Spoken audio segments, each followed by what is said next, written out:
বাসের অপেক্ষায় ততস্থ হয়ে দাঁড়িয়ে আছে সানায়া। সকালের সময়টা প্রচণ্ড ভিড় ভাট্টা থাকে। কোলাহলপূর্ণ বাজারের পাশেই দাঁড়িয়ে আছে সানায়া। নভেম্বর মাসের শুরু। সকালের সময়টা হালকা হালকা স্নিগ্ধ শীতল থাকলেও বেলা বাড়তেই সূর্যের প্রখরতা শুরু, সাথে ভ্যাপসা গরমের। সামনে একটা বাস আসতেই তাতেই চড়ে বসে সানায়া। হায় আল্লাহ, একটা সিটও খালি নাই। মন খারাপ হয় সানায়ার। আজরাহানকে বলার পরও আসেনি সে। কিছুক্ষণ নির্বাক দৃষ্টিতে পুরো বাসে চোখ বোলায় সানায়া। না, একটা ফাঁকা সিটও তার চক্ষু গোচর হলো না। নিরুপায় হয়ে বাসের এক কোণায় দাঁড়ালো। বাস আবার চলতে শুরু করলো। কিছু দূর যেতেই বাসের দরজার পাশের ফ্রন্ট সিটের ডান দিকের সিটটা খালি হতেই টুপ করে বসে পড়ে সানায়া। স্বস্তির নিঃশ্বাস বেরিয়ে এলো বুকের ভেতর থেকে। গাড়ির ডিজেলের গন্ধ বিভৎসকর। গরমে তার জামার পেছনের অংশ লেপ্টে গিয়েছে। লম্বা চুলে বেনি করা তা পিছন দিয়েই আরাম করে বসে।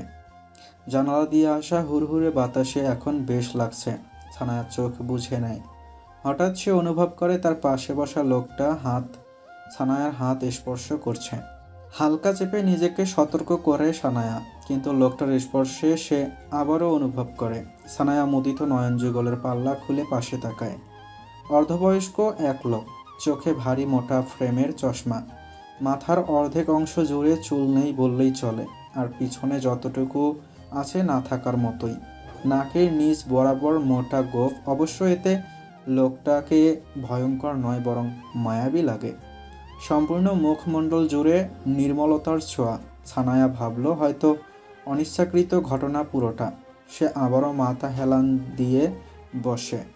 কিছুক্ষণ যেতেই বাসে ব্রেক হয়, কিন্তু আশ্চর্যের ব্যাপার, লোকটা সামনের দিকে না ঝুঁকে ছানায়ার দিকেই ঝুঁকে গেল। ছানায়া বিরক্ত নিয়ে নাক মুখ খেছে। পরক্ষণেই লোকটি মৃদু হেসে বললেন, সরি সরি। ছানায়া দমে গেলেন। সেখানেই বাসে উঠল একটা ছেলে। জায়গা না পেয়ে ছানায়ার পাশে সিটে সাথে হেলান দিয়ে দাঁড়ালেন। চলন্ত বাসে ছানায়া বার কয়েক আবারও লোকটির অযাচিত স্পর্শ অনুভব করল। এইবার ওর মনে হলো এইগুলো কোনো মতেই দুর্ঘটনা নয়। ছানায়া তার ষষ্ঠ ইন্দ্রিয় সচল করল। নিজেকে যথেষ্ট শান্ত রেখে তার সমস্ত মনোযোগ লোকটার পরের পদক্ষেপের দিকে স্থির করল। ক্ষণকাল বাদে ছানায়া তার বাম উরুতে হাতের স্পর্শ পেতেই দম করে উঠে কোনো সংকোচ ছাড়াই লোকটির গালে সজোরে বসিয়ে দিল এক চড়। ওর হাতের ধাক্কায় ছিটকে পড়ল লোকটির চশমা। হতভম্ব হয়ে লোকটি এদিক ওদিক তাকিয়ে কয়েক হালি ঢোক গিলে নিল। চলন্ত বাসে স্থির থাকা যুৎসম নয়। ছানায়ার ক্ষেত্রেও তাই হলো। বাসের গতির সাথে তার পদযুগল তাল মেলাতে পারেনি। হেলে পড়ে তার সিটের পাশে দাঁড়ানো ছেলেটির ওপর। বুক কেঁপে ওঠে ছানায়ার। যদি পড়ে যেত। ছেলেটি এক হাতে ছানায়ার পিঠে হাত দিয়ে ওর ভর পুরোটা নিজের বুকের ওপর নিয়ে নিলেন, আর আরেক হাতে নিজের সেফটির জন্য সিটের উপরিভাগ খামচি মেরে ধরে রাখলেন, কারণ এখন একজন নয় দুজনের ভর সামলাতে হবে তাকে। ছানায়া তার বদ্ধ আখি যুগল মেলে ছেলেটির দিকে তাকালো। ফর্সা নয়, দুধের মধ্যে এক বিন্দু হলুদ মেশালে যেমনটা হয়, রং ঠিক তেমনটাই ছেলেটার। বিশাল বক্ষদেহের সুঠাম দেহের ছেলেটা। সুঠাম দেহ এই জন্যই কারণ ছানায়ার আস্ত নারী দেহের সম্পূর্ণ ভর এখন ছেলেটির ওপর। চিকন নাক দিয়ে বেরিয়ে আসা নিঃশ্বাসের হালকা মিষ্টি গন্ধ ছুঁয়ে যাচ্ছে ছানায়াকে। ছানায়া হাঁ করে তাকিয়ে আছে। চোখের পাল্লা আপনা আপনি পড়ছে আর উঠছে। চরের নিখুঁত আওয়াজে বাস ড্রাইভার ততক্ষণে বাস থামিয়েছে। ছানায়া সোজা হয়ে দাঁতে দাঁত চেপে আরেকটা চর বসায় লোকটির ডান গালে। উত্তেজিত ছানায়া গলা চড়িয়ে বলল, এই মেয়ে মানুষ দেখলেই লাল পড়ে, জিভ লক লক করে, চোখ ঘুলিয়ে যায়, একদম চোখ গিলে দিব। ভাবিস কি মেয়েদের হাতের পুতুল? শালা বুড়ো, এক পা কবরে এখনো শখ যায় না। ছানায়া এইবার অদ্ভুত কাণ্ড করে। লোকটির ওই কগসি চুল মুষ্টিবদ্ধ করে আরেকটি চর বসিয়ে দেয়। হতবিহ্বল বাসের সবাই ছানায়ার কাণ্ড দেখে হকচকিয়ে ওঠে। লোকটা কিছু বলতে যাবে তার আগেই সেই ছেলেটি ছানায়াকে লোকটিকে ছিনিয়ে নিয়ে বলল, এক মাঘে শীত যায় না। নারীরা আজ নিজের লড়াই নিজেই করে। পুরুষদের সাহায্য সে তো নামমাত্র। কিন্তু আফসোস, আপনার মেয়ের সাথে যদি এমন কেউ করে, হয়তো সে তখন প্রতিবাদ নাও করতে পারে। ভাবেন তখন তার কি অবস্থা হবে। বাসে থাকা অন্য লোকজন তেড়ে আসে লোকটিকে মারতে, কিন্তু তাদেরকে শান্ত হতে বলল ছেলেটি। লোকটিকে বাস থেকে নামিয়ে দেয়া হলো। সানায়ার অশান্ত মন শান্ত হয়ে সিটে বসল। ছেলেটি এখনও ওর পাশেই দাঁড়িয়ে আছে। এত কিছু হওয়ার পর সানায়ার আর কিছু বলতে ইচ্ছে করছে না, নচেৎ ছেলেটিকে সে তার পাশে বসার জন্য বলতো। নির্দিষ্ট গন্তব্যে এসে বাস থেকে নামে সানায়া। এমনিতেই অনেক দেরি হয়েছে। হন হন করে পা চালিয়ে এগিয়ে যাচ্ছে সে, কিন্তু কাল বিলম্বে তার মনে হলো কেউ তার পিছু নিচ্ছে। সানায়া দমকে যায়। পিছন ফিরতেই দেখে সেই লম্বা চওড়া দুধে হলুদ মেশা ছেলেটি। সানায়া ইতস্তত বোধ করে। এই রাস্তাটা বেশিরভাগ সময় জনশূন্য থাকে, আজকেও ব্যতিক্রম নয়। সানায়ার বুকটা দুরু করতে থাকে। যদি এখন ছেলেটা ওর সাথে খারাপ কিছু করে বসে। সানায়া উদ্বিগ্ন হয়ে পা বাড়ায়। পিছন থেকে ভারী পুরুষালী কণ্ঠে থমকে দাঁড়ায় সানায়া। এই যে মিস, শুনেন। ছেলেটি দ্রুত পায়ে ওর সামনে এসে স্মিত রেখা টানে তার অধরে আর বলে, সরি আপনাকে বিরক্ত করার জন্য। সানায়া ভ্রু কুঞ্চি করে বলল, কি চাই আপনার? আপনাকে? মানে? Sorry, I am just kidding. আসলে আপনি একটু আগে বাসে যা করলেন তাতে আমি মুগ্ধ হয়েছি। আসলে কি বলেন তো, মেয়েদের নিজেদের প্রতিবাদ নিজেদেরকেই করা উচিত, নাকি অন্যের উপর ভরসা করা। আপনাকে মালালা ইউসুফজাই এর সাথে তুলনা করলেও ভুল হবে না। সানায়া দ্বিধান্বিত অনুভব করল। সে কি খুশি হবে নাকি অবাক হবে? আর কিছু বলবেন? আপনি কি রেগে আছেন? এক্সকিউজ মি, আপনি কি তেমন কিছু করতেছেন? ছেলেটি মৃদু হেসে বলল। আমার তো তা মনে হয় না। সানায়া হালকা দম ছেড়ে বলল। একটু ঝেড়ে কাশেন, আমার সময় নেই। ছেলেটি তার বুক পকেট থেকে একটা কার্ড বের করে সানায়ার হাতে দেয়। সানায়া বলে, এটা কি? এটা একটা এনজিওর ঠিকানা, আমি এখানেই কাজ করি। তো আসলে এনজিওটি দুস্থ, অসহায়, রেপড ভিকটিম, অ্যাসিড ভিকটিম এছাড়াও সমাজে অবহেলিত নারীদের পুনর্বাসনের ব্যবস্থা করে। যৌতুকের শিকার মেয়েদের পাশে এসে দাঁড়ায়। সানায়া প্রশ্ন চিহ্ন করে বলল, আমি কি করতে পারি? আসলে কি বলেন তো, যেসব মেয়েরা এইসব ঘটনার শিকার হয় তাদের শরীর হয়তো বেঁচে থাকে, কিন্তু আত্মা মরে যায়। বেঁচে থাকার ইচ্ছা শক্তি হারিয়ে ফেলে। কিন্তু আপনাকে দেখে মনে হলো তাদের মধ্যে সে জীবন সঞ্চালনের অমৃত্যু সুধা আপনি আনতে পারবেন। আপনার সেই ক্ষমতা আছে। তাই আপনি একবার ঘুরে আসতেন আমাদের সংস্থাটা, তাহলে কৃতজ্ঞ থাকব। অবশ্য জোর নেই, এইটা একদম আপনার ইচ্ছের উপর নির্ভর করে। সানায়া এমনিতেও কঠিন মস্তিষ্কের মানুষ। কোহেলিকা তার মেয়েকে যথেষ্ট অনুধাবন শক্তি সহই গড়ে তুলেছে। মানুষকে চেনার কিঞ্চিত ক্ষমতা আছে তার। ছেলেটার কথাবার্তা আর ব্যবহারে ভালোই মনে হলো। শান্ত কণ্ঠে সানায়া বলল। ওকে, আমি ভেবে দেখব। ছেলেটির উচ্ছ্বাসিত কণ্ঠে বলল, thank you so much miss. It's okay. Sanaya ঘুরে পা বাড়ায়। ছেলেটি আবার ওর সামনে এসে মৃদু স্বরে বলে, যদি কিছু মনে না করেন একটা প্রশ্ন করতে পারি? হুম। আপনার নামটা যদি একটু বলতেন। সানায়া আহমেদ। থ্যাঙ্কস। আমি তারাফ ইফতিয়ার। আসছি। হুম। সানায়া যাওয়ার পানে কিছুক্ষণ অপলকভাবে তাকিয়ে থাকে তারাফ। আজ প্রথম কোনো মেয়েকে নিয়ে তার ভাবতে ইচ্ছে করছে। শ্যামকুমারী সত্যিই আমার মন কেড়ে নিয়েছে। সানায়া ঠিক যেন আমার হৃদয়ের আয়না। শপিং মলে জুয়েলারির দোকান থেকে বের হতেই কারো সাথে ধাক্কা খেয়ে ধপাস করে নিচে পড়ে নুরাইসা। ফ্লোরে বসেই কাকিয়ে ওঠে, আর্তনাদ করে বলে, ইস, গেল রে, আমার কোমর ভেঙেই গেল বোধহয়। এখন আমাকে কে বিয়ে করবে? ধাক্কা খাওয়া ছেলেটি হাঁটু গেড়ে ওর সামনেই বসে স্মিত কণ্ঠে বলে, বিয়ের জন্য বড্ড চিন্তা আপনার। Sorry for this. আসলে আমি ইচ্ছে করে আপনাকে ধাক্কা দিইনি।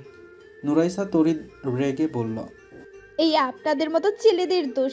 প্রথমে দোষ করবেন, পরে সরি বলবেন, ভাববেন সব ল্যাটা চুকে গেল। মার্শিয়াত গাঢ় দৃষ্টিতে তাকিয়ে দেখে নুরাইসাকে। তার চেহারা নয়, কথার প্রেমে পড়েছে মার্শিয়াত। ঠিক কয়েক বছর আগেও এমনই করে কারো কথার প্রেমে পড়েছিল সে। মার্শিয়াত অধর প্রসারিত করে বলল, আপনার কথায় তো মিষ্টটা আছে, মিষ্টি খান না কি বেশি? নুরাইসা ভ্রু কুটি করে বলল, ফ্লার্ট করছেন? এরকম মনে হওয়ার কারণ? আপনাদের ছেলেদের স্বভাবই এরকম। ফুলের কাছে ভ্রমর তো আসবেই, আর আগুনের কাছে মোহ মেলে তো তাকে গলতেই হবে। নুরাইসা বিরস চাহনি আবদ্ধ করে মার্শিয়াদের চোখে। কি গভীর চোখ, বাদামি মণি যেন জলজল করে তাকিয়ে আছে তার দিকে। এ কেমন চোখের মায়া ওনার? মার্শিয়াদ হালকা হেসে আবার বলল, দেখা হয়েছে মিষ্টি, তাহলে উঠে দাঁড়ান। নুরাইসা চোখের কোণ ক্ষীণ করে ভাবে তার কথায় এই লোক মিষ্টতা পেল কিভাবে। শান্তভাবে উঠে দাঁড়ায় নুরাইসা, চওড়া কণ্ঠে বলে, আমার নাম মিষ্টি নয়, নুরাইসা। কিন্তু আপনার কথায় তো অনেক মিষ্টি। নুরাইসা গাল ফুলিয়ে হালকা অধর বাঁকায়। মার্শিয়াদ শীতল কণ্ঠে বলে, একটা হেল্প করতে পারবেন? আমি আপনাকে কেন হেল্প করব? কে হন আপনি আমার? তা তো জানা নেই, তবে হেল্পটা করলে হয়তো কিছু হতে পারে আপনার। নুরাইসা খানিক ভাবে 6 ফুট 2 ইঞ্চি উচ্চতার ফর্সা পেশিবহুল গাঢ় চাহনির কোনো পুরুষ তাকে এত তাড়াতাড়ি বিমোহিত করবে সে ভাবতে পারেনি। এমনিতেও ছেলেদের থেকে দূরে থাকতে সে পছন্দ করে, আর আজরাহানকে সে বরাবরই এড়িয়ে চলতে চায়। কিন্তু সামনে দাঁড়ানো লোকটার মধ্যে কিছু তো একটা আছে যা তাকে অপার্থিবভাবে মোহিত করছে। বলেন কি করতে হবে? আসলে আমি একজনকে গিফট করব, কিন্তু বুঝতে পারছি না কি পছন্দ হবে তার। নুরাইশার চেহারা মুহূর্তেই মলিন হয়ে গেল। তার মানে প্রিয় কেউ আছে তার। আমি কি করে হেল্প করতে পারি এই বিষয়ে? সেও একজন মেয়ে। আই থিঙ্ক মেয়েরা মেয়েদের পছন্দ ভালো বুঝতে পারে। প্রিয় ব্যক্তিটি একজন মেয়ে শুনে নুরাইশা নিশ্চিন্ত হয়ে গেল যে নিশ্চয়ই মার্শিয়াদের গার্লফ্রেন্ড আছে, আর তার জন্যই গিফট কিনতে এসেছে। নুরাইশার ধ্যান ভাঙ্গে মার্শিয়াদের মিষ্টি আওয়াজে। কি হলো মিষ্টি, কোথায় হারিয়ে গেলেন? কোথাও না, চলেন। আপনি আমাকে তার পছন্দ সম্পর্কে কিছু বলুন, তাহলে আমি ধারণা করতে পারবো। প্রায় 1 ঘন্টা পুরো শপিং মল চষে বেড়ায় ওরা। অনেক কিছুই কেনা হয়। গাড়ির কাছে আসতেই মার্শিয়াদ বলল, চলুন আপনাকে পৌঁছে দিই। না, তার প্রয়োজন নেই। আমি এই এলাকাতেই থাকি, সামনেই আমার বাসা। আমি চলে যেতে পারবো। আপনার নামটা বললেন না? মার্শিয়াদ আরজান, ছোট করে জান বলে রাখতে পারেন। ওকে, আসি তাহলে। ধন্যবাদ, আর বেশ আমাদের আবার দেখা হবে। নুরাইশা এক দীর্ঘশ্বাস ছাড়ে আর মনে মনে বলে, না, আর কখনো আপনার সাথে আমার দেখা না হোক। সম্ভবত সেটাই ভালো হবে। নুরাইশা চোখ ছোট ছোট করে বিনয়ের সুরে বলল, একটা কথা বলবো? হুম, 10টা বলুন। নুরাইশা ছোট্ট করে হাসে আর বলে, গিফটগুলো কি আপনার গার্লফ্রেন্ডের জন্য? মার্শিয়াদ হালকা অধর কোণ প্রশস্ত করে বলল, কেন, মেয়ে হলেই কি তাকে গার্লফ্রেন্ড হতে হয়? সে আমার একজন প্রিয় মানুষ, যাকে ছাড়া আমি অপূর্ণ। নুরাইশা কি ভেবে নীরব থাকে। মার্শিয়াদ চলে যাওয়ার জন্য গাড়িতে বসে শান্ত কণ্ঠে নুরাইশাকে বলল, আসি মিষ্টি, আবার দেখা হবে। নুরাইশা নির্লিপ্তভাবে তাকিয়ে থাকে। এ যাওয়া যেন শেষ যাওয়া না হয়। ছাদের রেলিংয়ের সাথে ঘেঁষে দাঁড়িয়ে বাড়ির পাশের মাঠে কিশোর বয়সী ছেলেদের খেলা দেখছে প্রহর। বিকেল গড়িয়েছে, একটু আগেই আসরের আজান হয়েছে। নামাজ পড়বে সে, আর কিছুক্ষণ দেখেই চলে যাবে। ঘাড়ে উষ্ণ বাতাস অনুভব হতেই পিছন ফিরে তাকায় প্রহর। দেখে একদম ওর সামনেই দাঁড়িয়ে আজরাহান। সকালের ঘটনার পর আর আজরাহানের ঘরমুখো হয়নি প্রহর। স্কুলে যাওয়ার পথেও কোনো কথা হয়নি ওদের। আজরাহান ফিরে এসে শাওয়ার নিয়ে লাঞ্চ সেরে ঘুম দেয়, কারণ রাতে তার ঘুম হয়নি। প্রহরের বিকাল কাটে এভাবেই। আজরাহান ওকে বাইরে যেতে দেয় না। দুপুরে খাওয়ার পর কোনো দিন হোমওয়ার্ক করে, না হলে কোনো দিন হালকা ঘুমিয়ে কাটায়। আর বিকালের শেষটা কাটায় মাঠের ছেলেদের দুরন্ত পায়ের ফুটবল খেলা দেখে। আজরাহান একদম প্রহরের কাছে দাঁড়ানো। সূর্যের মৃদু রশ্মির উৎপীড়নে ঘেমে আছে প্রহর। নাকের ডগায় আর গলায় জমেছে ঘাম। আজরাহানের নাকে এক মিষ্টি গন্ধ এসে নাড়া দেয়। ঘামার্ত প্রহরের গলায় এক নেশাভরা চোখে তাকিয়ে থাকে আজরাহান। গাঢ় কফি কালারের শার্টে আজরাহানের ফর্সার রং যেন দ্যুতি ছড়াচ্ছে। আজরাহান ওর এক হাত রাখে প্রহরের কোমরে, হালকা নুইয়ে ওর মুখ নিয়ে যায় প্রহরের গলার কাছে। বার কয়েক নাক ঘষা দেয় ওর গলায়। প্রহরের রন্ধ্রে রন্ধ্রে কাঁপন ওঠে। অধরের উষ্ণ ছোঁয়া লাগায় প্রহরের বিউটি বোনের ঠিক নিচ বরাবর। অনুরণন শুরু হয় প্রহরের সারা অঙ্গে। কম্পনরত কণ্ঠে বলল, কি পাগলামো করছেন রাহান ভাইয়া? নির্বাক নিশ্চল আজরাহান কোনো প্রতিক্রিয়া করে না প্রহরের কথায়। আজরাহানের গাঢ় নিঃশ্বাস পড়ছে প্রহরের গলায়। আজরাহান আবারও বার কয়েক শুয়ে দেয় প্রহরকে। প্রহরের ধমনীতে প্রবাহিত রক্তধারা যেন তীব্র বেগে চলছে। থেমে থেমে শ্বাস আটকে যাচ্ছে তার। অনুরণিত শরীরে প্রহরের ওড়না গলা থেকে হালকা নিচে নেমে আসে। বেপরোয়া আজরাহান সেখানেই তার ঠোঁটের গাঢ় স্পর্শ এঁকে দেয়। প্রহরের শরীর হিম হয়ে আসে, যেন সে কোনো প্রস্তুর মূর্তি। না, আর পারবে না সে। আজরাহানকে ধাক্কা মেরে সরায় আর তীক্ষ্ণ কণ্ঠে বলে, কি পাগলামো শুরু করেছেন আপনি? এমন কেন করছেন? আজরাহানদের বাড়ি দোতলা, উত্তরে বিশালাকার ভবন আর দক্ষিণে ফাঁকা মাঠ। পশ্চিম দিকে টিনশেডের বাসা, পূর্বমুখী বাড়ি তাদের। পাশের ছাদ বা ফ্ল্যাটগুলোর বারান্দা থেকে সহজেই ওদের এইসব দেখা যায়, কিন্তু আজরাহানের তাতে কোনো ভ্রুক্ষেপ নেই। নিরুত্তেজ নির্লিপ্ত আজরাহান ধীর পায়ে আবার আসে প্রহরের একদম কাছে। রেলিংয়ের দুই পাশে হাত দিয়ে ওকে মাঝে আবদ্ধ করে। দুজনের ঘন নিঃশ্বাস একে অপরকে ছুঁয়ে যাচ্ছে। প্রহর অপ্রতিভ দৃষ্টি রাখে আজরাহানের চোখে। আজরাহান নিজেকে আরও কাছে নিয়ে আসে। প্রহর যেন হালকা নড়াচড়াতেই ছুঁয়ে যাবে একে অন্যের ঠোঁটজোড়া। আজরাহান শান্ত স্বরে বলল, আজ শিরনির জন্মদিন, তোকে 10 মিনিট দিলাম, যা তৈরি হয়ে নে। প্রহর দীপ্ত কণ্ঠে বলল, যাব না আমি। তুই যাবি কি না তা তো আমি তোকে জিজ্ঞেস করিনি, তোকে রেডি হতে বলেছি। আপনি বললেই কি আমার যেতে হবে? তুই বললে যদি আমি মরতে পারি, তাহলে আমি বললে তুই কি আমার সাথে যেতে পারবি না? আপনি সরে দাঁড়ান, নইলে কিন্তু আমি ছোট মাকে ডাকবো। আমি তোকে কখনো মাকে ডাকতে বারণ করেছি? ডাক তুই। প্রহর আর্দ্র কণ্ঠে বলল, কেন এমন পাগলামো করেন আপনি? আমার ভালোবাসা তোর কাছে পাগলামো মনে হয়? তাহলে ধরে নে আমি পাগল। দে আমার পাগলামো ভালো করে। রাহান ভাইয়া। আর কিভাবে বোঝাবো তোকে আমি ভালোবাসি? তোকে ছাড়া যে আমি শূন্য ডিঙি নৌকা, একদম শূন্য আমি। কিসের খামতি আমার মধ্যে বলতো? কেন মেনে নিতে পারিস না তুই আমাকে? সরে দাঁড়ান আপনি, ভালো লাগছে না আমার। আজরাহান বিদ্রুপপূর্ণভাবে হাসে আর বলে, আমি কাছে আসলে তোর ভালো লাগে না, আর তোর কাছ থেকে দূরে গিয়ে যে আমি ভালো থাকতে পারি না। আমার হৃদয়ে যে পুরো প্রেমানলে। অক্ষিপল্লব ভিজে ওঠে প্রহরের। গলায় আর্দ্রতা নিয়ে বলল, চুপ করুন প্লিজ, চুপ করুন। কেন এত কিসের কষ্ট তোর? তোর দেয়া বিরহের কষ্টতে আমি শেষ হয়ে যাচ্ছি। আমার শিরা উপশিরায় তোর ভালোবাসার যে বিষ ঢেলেছিস, তা তো আমাকে কুরে কুরে শেষ করে দিচ্ছে।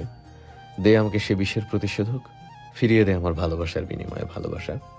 আজরাহানের প্রতিটি কথা ছড়িঘাত করেছে প্রহরের হৃৎপিণ্ডে। ক্ষতবিক্ষত তার হৃদয়ের রক্তধারা সে কাউকে দেখাতে পারবে না, কাউকে না। ছল ছল আঁখি তার নীর ছেড়েছে। প্রহরের গলা থেকে অস্পষ্ট কন্দন বেরিয়ে আসছে। আজরাহান বুক ফুলিয়ে এক নিঃশ্বাস ছাড়ে আর বলে, কিসের এত সংশয় তোর আমাকে বিয়ে করতে? একবার তুই আমার হয়ে জানা ডিঙিয়ে নৌকা, একবার মেনে নে, আমি তোকে ছাড়া থাকতে পারবো না। প্রহর শান্ত দৃষ্টিতে তাকিয়ে থাকে আজরাহানের চোখে। লালচে আভা ক্রমশ দৃশ্যমান হচ্ছে। জল ভরে যাচ্ছে অক্ষি কঠোরে। আজরাহান ওর অধর চেপে ধরে প্রহরের কপালে। ভারী নিঃশ্বাস কাঁপিয়ে দেয় প্রহরের চোখের পল্লব জোড়া। আজরাহান আবারও প্রহরের চোখে নিবদ্ধ করে নিজেকে, বলে, মাকে গিয়ে বল না এই বিয়েতে তুই রাজি। প্লিজ একবার বল প্রহর, আই প্রমিস ইউ, এই জীবনে আর কিচ্ছু চাইবো না তোর কাছে আমি।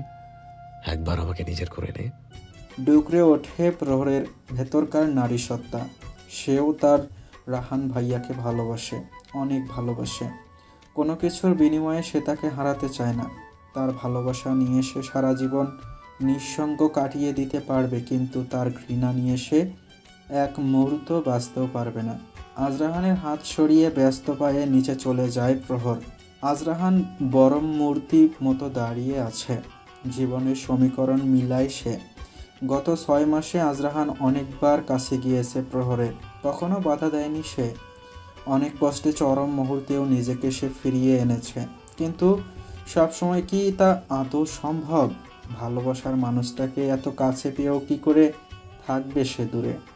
তার ডিঙ্গি নৌকাও তাকে ভালোবাসে, তার প্রমাণ সে তার স্পর্শের বিপরীতে প্রহরের মৌনতা থেকেই বুঝতে পারে। কিন্তু বিয়ের কথা বলতেই প্রহর কেন ততস্থ ভয়াতুর হয়ে যায় সে বোঝে না। ভালোবাসার শূন্য থালা নিয়ে বারবার প্রহর তাকে নিজ দ্বার থেকে ফিরিয়ে দেয়। না, আমি হাল ছাড়বো না।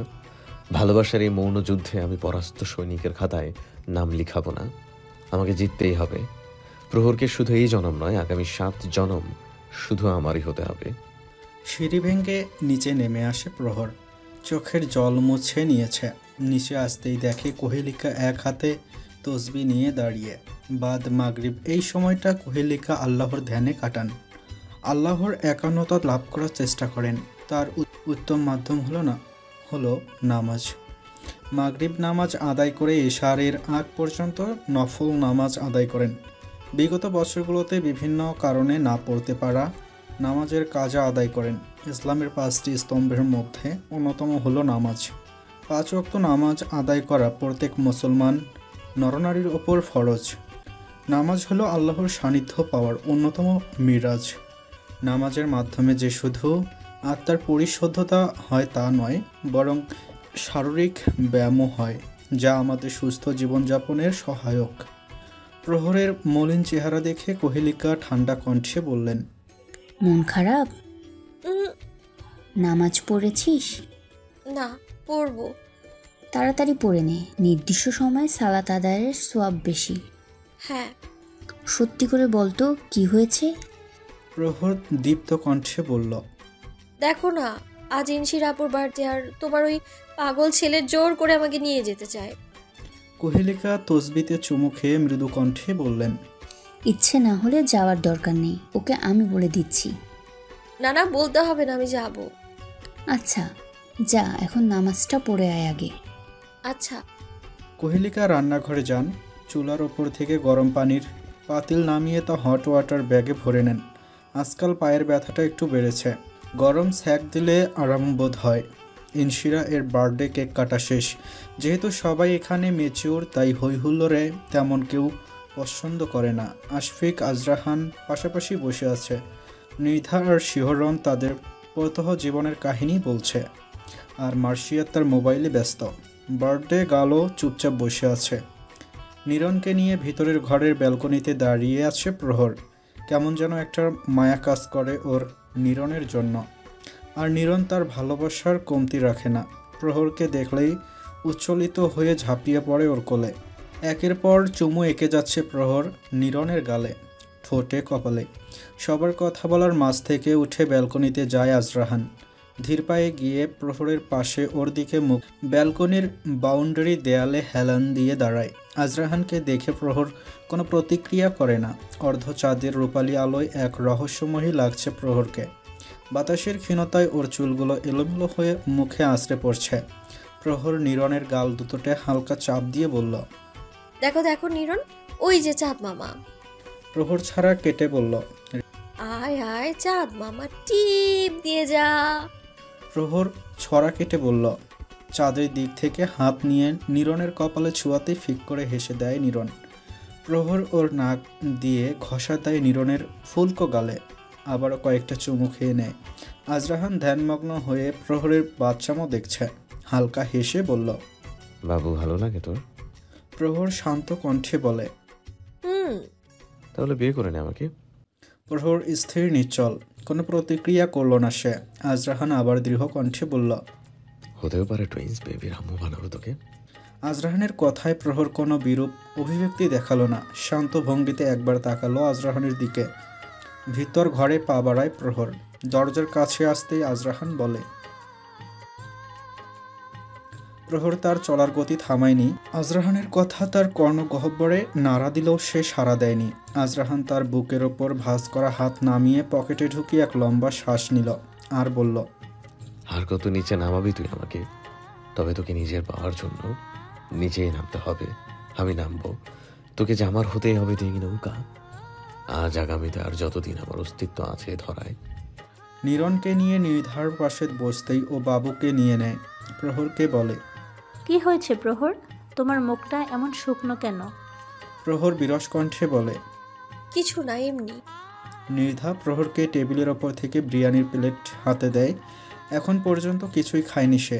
খাবার খাওয়া শেষ হলে সব থালা বাটি নিয়ে কিচেনে রাখে ইনশিরা। ট্যাপ সেরে সেগুলো ওয়াশ করছে। পাশেই মার্শিয়া দাঁড়ানো, বলে, গিফট পছন্দ হয়েছে তোমার? হ্যাঁ, তুমি কি করে বুঝলে এসব আমার পছন্দ? তোমার তো এইসবে ইন্টারেস্ট নেই। একজন হেল্প করেছে। ইনশিরা মাথা উঠিয়ে আগ্রহ দীপ্ত কণ্ঠে বলল। কে সে? মিষ্টি। হালকা হেসে ওঠে ইনশিরা, আবারও বলে। তোমার এই স্বভাব আর গেল না। নিশ্চয়ই তুমি এই নাম দিয়েছ। তার নাম কি? মার্শিয়াত কিছুক্ষণ মাথা হেলিয়ে মনে করার চেষ্টা করছে, এমন অভিব্যক্তি করল আর বলল, মনে নেই। মনে থাকলেও বলবে না। মার্শিয়াত ঠোঁট বাঁকিয়ে হাসে আর বলে, ভালো বুঝতে শিখেছো তুমি আমাকে। আমার নামটাও তো আজ পর্যন্ত পুরোটা ডাকলে না। এত বড় নাম আমার পক্ষে ডাকা সম্ভব নয়, ইউ নো দ্যাট। যাক, অবশেষে কাউকে তোমার পছন্দ হলো। পছন্দ না, সে একদম তার মতো কথা বলে। For this I feel something for her. তুমি এখনো তাকে ভুলতে পারোনি? তেমন কিছু নয়। I forget her, but I don't forget her memory, never ever. ভাগ্য বড়ই নির্মম। যথার্থ বলেছ, তাকে উপরওয়ালা আমার ভাগ্যে লেখেনি, কিন্তু ভাগ্য তাকে আমার কাছে টেনে নিয়ে এসেছে। তুমি একবার ট্রাই করে দেখতে পারতে। তাহলে আমার আর তোমার বাবার মধ্যে কি পার্থক্য থাকতো? একদম ওই লোকটার নাম আমার সামনে নিবে না। I just hate him, you know that. Me also. তোমাকে দেখলেই আমার ওই লোকটাকে মনে পড়ে যায়, যাকে আমি এই পৃথিবীতে সবচেয়ে বেশি ঘৃণা করি। আই উইশ যদি আমি দাদার জায়গায় থাকতাম তাহলে তোমার মায়ের সাথে এমন হতো না। ইনশিরা বাঁকা চোখে তাকিয়ে বলল, change the topic. Okay, as your wish. আশফিককে নিয়ে কি ভাবলে? ছেলেটা কিন্তু যথেষ্ট ভালো। এসব নিয়ে ভাবার সময় নেই আমার। তুমি আমার থেকে কমপক্ষে 5 বছরের ছোট, তারপরও তোমার দীপ্ততা আমার থেকে শতগুণ। আজ এখানে থেকে যেতে পারো। তাহলে তোমার বন্ধুদের কি বলবে? আমাদের মাঝে কিসের সম্পর্ক? ইনশিরা ভ্রু কুঁচকিয়ে দাঁত মুখ খেছে। এই নিয়ে কথা বাড়ানোর কোনো ইচ্ছা নাই তার। ওদের এইসব কথা আড়াল থেকে শুনছে আশফিক আর আজরাহান। আশফিক বিমর্ষ চেহারা নিয়ে কাউচে বসে। আজরাহান ক্রোশ ভরা কণ্ঠে বলে, আমি আগেই বলেছিলাম মার্শিয়াদের পেছনে কিছু একটা চলছে, দেখলি তো এবার। আশফিক রাশভারী কণ্ঠে বলে, ও মোটেই তোর মতো না। আর ইনশিরাকে আমি ভালো করেই চিনি। দেখ, তুই কি চিনিস আমি জানি না, জানিস তো ভাবিয়া করিও কাজ করিয়া ভাবিও না। আশফিক তার কণ্ঠে হালকা রোষ এনে বলে, আমাকে নিয়ে তোর ভাবতে হবে না, তুই তোর ডিঙি নৌকাকে নিয়ে ভাব। দেখ গিয়ে কোন সায়রে সাঁতার কাটছে। আজরাহান ওকে উজ্জ্বলিত করে শক্ত কণ্ঠে বলল, প্রহরকে এইসবের মাঝে একদম আনবি না। আর ওর একমাত্র জলসিন্ধু আমি ছাড়া আর কারো ভালোবাসার সায়রে ভাষার অধিকার ওর নাই। এখানে একা দাঁড়িয়ে আছেন যে? মার্শিয়াদের কণ্ঠ শুনে ম্লান হাসে প্রহর আর উদাসী কণ্ঠে বলে, ভালো লাগছে না তাই। মার্শিয়াদ ওর ব্লেজারের পকেট থেকে একটা ছোট্ট বক্স দেয়। প্রহর খুলে দেখে হোয়াইট কালারের একটা ব্রুজ। প্রহর ছোট্ট করে হেসে বলল, আমার জন্য না, আমার রেড চিলির জন্য। এটা স্টোনের? না, ডায়মন্ডের। মার্শিয়াদ ওকে আরেকটা লম্বা মতো পাতলা গরনের রেপিং মোড়ানো কিছু একটা দেয়। প্রহর উৎসুক কণ্ঠে বলে, এটা কি? পেন। আপনার সানায়া আপুকে দিয়ে দিবেন। আচ্ছা, একটা কথা বলবো জান ভাইয়া? বলেন। আপনি বিয়ে কেন করছেন না? মার্শিয়াদ গা দুলিয়ে হেসে বলল, আমার কি এখনো বিয়ের বয়স হয়েছে নাকি? দেখেন, আমার দুধের দাঁতও এখনো পড়েনি। মার্শিয়াদ ওর দুই পাটি দাঁত একসঙ্গে খিঁচে অধর প্রসারিত করে প্রহরকে দেখায়। ওকে এভাবে দেখে খিলখিলিয়ে হেসে ওঠে প্রহর, কিন্তু পরক্ষণে আবার সংকীর্ণ অধরে মলিন হয় তার চেহারা। হাসি বন্ধ করলেন কেন রেড চিলি? হাসুন, হাসলে আপনাকে দেখতে ভালোই লাগে। প্রহর স্বাভাবিক কণ্ঠে বলল, তাহলে রাহান ভাইয়া কেন সবসময় বিয়ে বিয়ে করে? কারণ সে আপনাকে ভালোবাসে। প্রহর সন্দিহান স্বরে বলল, ভালোবাসলে কি বিয়ে করতে হয়? ভালোবাসার বৈধ চুক্তি বিয়ে। আপনার রাহান ভাইয়া তার ভালোবাসার বৈধতা চায়, এতে দোষের কিছু নেই। ছলছল করে ওঠে প্রহরের দু চোখ। ভেজা কণ্ঠে বলে, করবো না আমি তাকে বিয়ে, কখনো না, কখনো না, কখনো না। প্রহর চলে যেতেই মার্শিয়াদ হালকা হেসে বলল, বিয়ে তো আপনাকে করতেই হবে রেড চিলি। আপনার রাহান ভাইয়া তো আপনাকে এত সহজে ছেড়ে দেবে না। যে কোনো কিছুর মূল্যেই সে আপনাকে নিজের করে নেবে। আপনাকে যে তার হতেই হবে। মার্শিয়াদের বুক ছেড়ে বেরিয়ে আসে এক দীর্ঘশ্বাস। মধ্য দুপুর। সকালের খাবার সেরে কিছুক্ষণ আবার ঘুমিয়েছে আজরাহান। আজ কলেজ অফ, তাই ঘুমায় সে নিশ্চিন্তে। ঘুম থেকে উঠে ফ্রেশ হয়ে নিচে এসে দেখে কোহেলিকা আর সানায়া বেশ সাজগোজ করেই দাঁড়িয়ে আছে। আজরাহান শয়তানি হাসি দিয়ে বলল, এই অবেলায় ভংসে যে কোথায় যাচ্ছ? কোহেলিকা সপ্রতিভ হয়ে বলল, মাইন্ড ইউর টাং। এইসব কি ধরনের কথা আজরাহান? আজরাহান ঢোক গিলে বলল, সরি মাই কুইন, তোমাদের দেখে মনে হচ্ছে বাড়িতে আজ সার্কাস চলবে। তা শোটা শুরু হবে কখন? কোহেলিকা ছেলের কাছে এসে কান টেনে ধরলেন। হালকা শব্দ করে আজরাহান বলল, কুইন লাগছে, ছাড়ো। আরেকটা বাজে কথা যেন আমি না শুনি। ওকে ওকে, তা তোমরা যাচ্ছ কোথায়? শপিং মলে। শুধু আমরা না, নুরাইসা আর নন্দিতাও আসছে। ও, তাহলে আজ মহিলা পল্টন বিয়ে শপিংয়ে যাবে? শুধু আমরা নই, তুমিও সাথে যাচ্ছ? আজরাহান বিস্ফোরিত চোখে তাকিয়ে বলে, আমি কেন যাব তোমাদের মেয়েদের মধ্যে? এতগুলো মেয়ে কি একা যাবে নাকি? তো যার বিয়ে তার খবর নাই, পাড়াপড়শির ঘুম নাই। পারবো না আমি যেতে। ভাইয়ার বিয়ে, ভাইয়াকে নিয়ে যাও। কোহেলিকা শক্ত ও স্বাভাবিক কণ্ঠে বললেন, সামানের জরুরি কাজ আছে, তাই সে অফিসে গেছে। আর তোমার বাবা নিশ্চয়ই আমাদের সাথে যাওয়ার অবস্থায় নেই। সানোয়ার আহমেদ নিজের রুমে শুয়ে আছেন। শরীরটা আজকাল ম্যাচ করছে, কিছুই ভালো লাগছে না তার। তাই বলে আমাকে বলির পাঠা বানাবে? কেমন আছেন আন্টি? নুরাইশার কণ্ঠে সপ্রতিভ হয় সবাই। আজরাহানকে দেখেই ভেংসি কাটে নুরাইশা। আজরাহান বাঁকা হাসে। আজ মারমেডকে ছাড়া যাবে না। নন্দিতা মাথায় কাপড় টেনে সালাম করে কোহেলিকাকে। শাহ আনন্দে কোহেলিকা নন্দিতার মাথায় হাত বুলিয়ে আঁখি ভরা চোখে তাকিয়ে বলে, আমার ঘরের চাঁদ তুই, তোর স্থান আমার পায় না, বুকে। নন্দিতাকে জড়িয়ে ধরে কোহেলিকা। আজরাহান বলে, কি মেলোড্রামা শুরু করলে? আমার সময় নেই, কাজ আছে। সবাই যাওয়ার জন্য বাইরে এসে দাঁড়ায়। নন্দিতারা গাড়ি নিয়ে এসেছে, ড্রাইভার সহ গাড়িতে 5 জন বসতে পারবে। তাই আজরাহান বলে, তোমরা গাড়িতে যাও, আমি প্রহরকে নিয়ে রিক্সাতে আসছি। প্রহর চোখ ছোট ছোট করে বিরক্তি নিয়ে বলল, যাবো না আমি আপনার সাথে, আপনি সানাই আপুকে নিয়ে যান। ওই হাতি বসলে আমি বসবো কোথায়? সানায়া ভ্রু কুটি করে ফোঁস ফোঁস করতে করতে বলল, আমি হাতি দেখলে মা, ভাইয়া কি বললো? আজরাহান সানায়ার কাছে কিছু বলতেই ও শান্ত হয়। সানায়াকে নেবে না, আর নুরাইশাকে আজরাহানের সাথে দেওয়া সেটাই দৃষ্টিকটু হবে। তাই বাধ্য হয়ে প্রহরকেই ওর সাথে যেতে হয়। আজরাহান বেশ নড়াচড়া করছে, প্রহর একদম চেপে বসে আছে। তারপরেও আজরাহান বারবার ওর গায়ের সাথেই লেপ্টে বসে। রিকশার হুড উঠাতে গেলেই প্রহর ক্ষিপ্ত কণ্ঠে বলে, হুড কেন উঠাচ্ছেন আপনি? দেখিস না রোদ উঠছে, গরম লাগছে আমার। আপনার গরম কোথায় লাগছে আমি ভালো করেই জানি। আজরাহান ওর কানের কাছে গিয়ে বলল, তাহলে দে ঠান্ডা করে। চুপ করে বসুন তো আপনি। রিকশাওয়ালা মামা হেসে হেসে বললেন, মামার মনে হয় নতুন বিয়ে হয়েছে। জি মামা, এই তো 1 সপ্তাহ হলো। আপনি মিথ্যে কথা কেন বলছেন? মিথ্যে কখন বললাম? প্রহর দ্বিরক্তি করে না, নির্বাক হয়ে বসে থাকে সে। রিকশা তার আপন গতিতেই চলছে।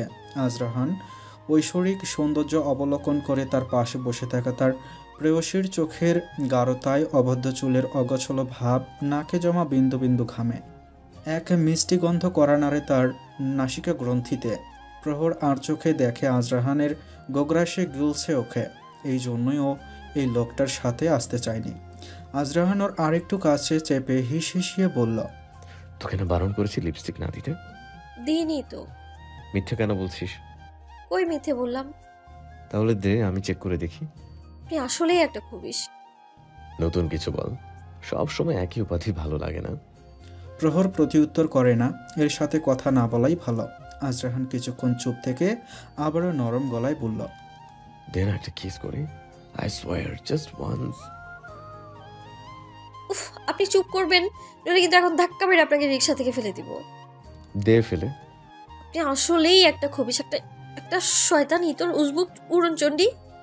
আজরাহান হাহা করে হেসে ওঠে আর বলে, এবার কিছু নতুনত্ব ছিল, দ্যাটস গুড। রিকশাওয়ালা আবারও হেসে ওদের দিকে ঘাড় বাঁকিয়ে বলল, মামা মনে হয় মামিরে খুব ভালোবাসেন। সে আর বলতে, টাকা থাকলে আজই একটা তাজমহল বানিয়ে দিতাম। আজরাহান থেকে চোখ ফিরিয়ে সামনে তাকাতেই চিৎকার করে ওঠে প্রহর। রাহান ভাইয়া! ঝনঝন শব্দ হতে থাকে।